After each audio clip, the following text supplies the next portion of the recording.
Hi there, strikers. There's something uniquely disturbing about people vanishing into thin air. Read about these incredibly strange, unsolved cases. Although these disappearances span centuries, locations, age ranges, and circumstances, there's one common thread shared between them: a lack of closure. There are theories, speculations, and investigations, but never a decisive answer. On our incoming episode, I'm going to feature some of the cases of mysterious disappearances, of some missing that just disappear without any trace. What happened to Brandon Sawson?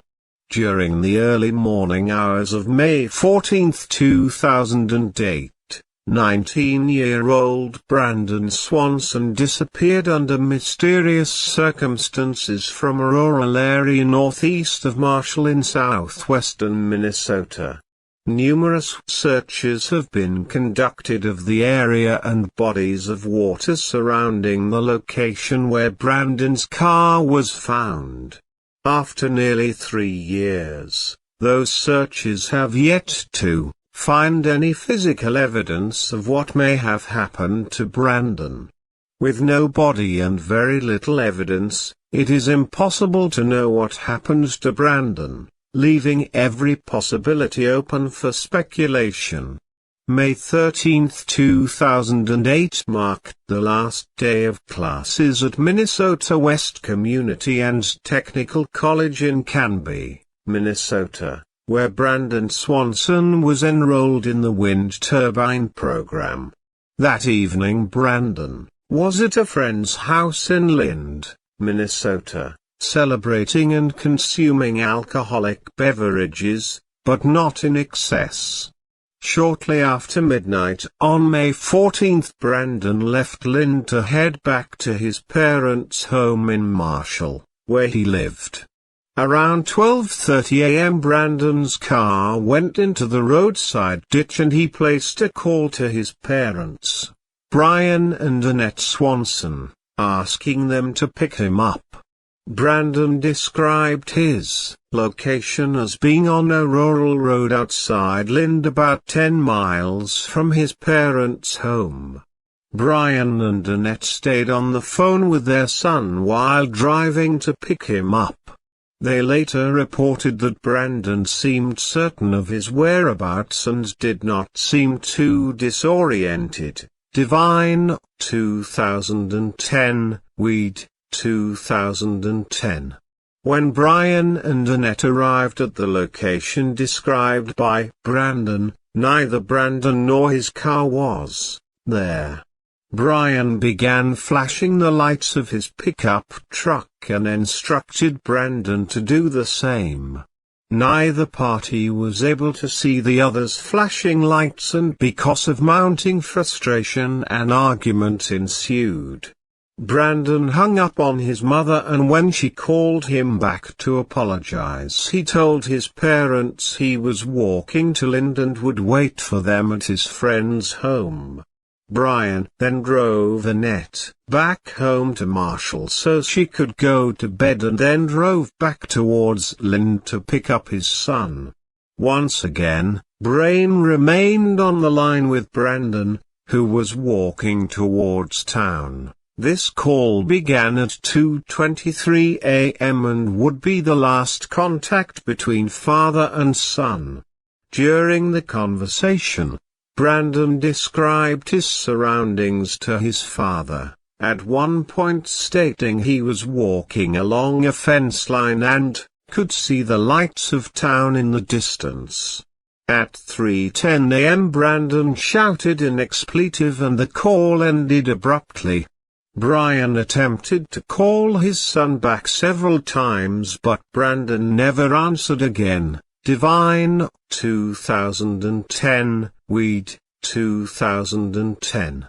The Swansons then contacted Brandon's friends and they searched the surrounding rural areas for any signs of Brandon. The early morning search turned up nothing, and at 6:30 a.m. on May 14, Annette Sawson contacted the Lyon County Sheriff's Department for assistance. At first, the authorities were reluctant to search because Brandon was legally an adult, and they pointed out that it was not unusual for a 19-year-old to stay out all night.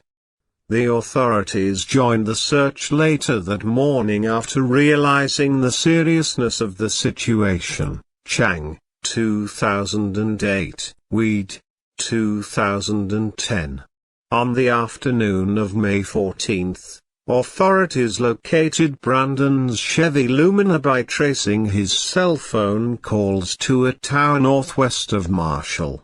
Brandon's vehicle was found in a rural area on the side of a field approach, near the Lyon and Lincoln County lines, about 1.5 miles north of Highway 68. Lyon County Sheriff Jeff Wyzecki described the car as on sort of a sharp incline, nothing major but enough that the car would get hung up so the wheels are too high off the ground to get any traction. Weed, 2010, p. 2. Brandon's vehicle was located approximately 25 miles from Lind, the town he erroneously thought he was outside of. Instead, Brandon was in the outskirts of the small towns Taunton and Porter, Minnesota, located about 20 miles northwest of Marshall. Lind is about 10 miles south of Marshall. Weed, 2010, The Search for Brandon blog. No alcohol or illegal drugs were found in the vehicle. Nothing unusual was found in or around the vehicle. There was no significant trace evidence, no signs of blood, and no indication of a struggle. Unfortunately, authorities were unable to find footprints to indicate in which direction Brandon ventured on foot. Brunswick, 2009, Weed, 2010. After Brandon's car was located, the Lyon County Sheriff's Department sought the help of search dogs.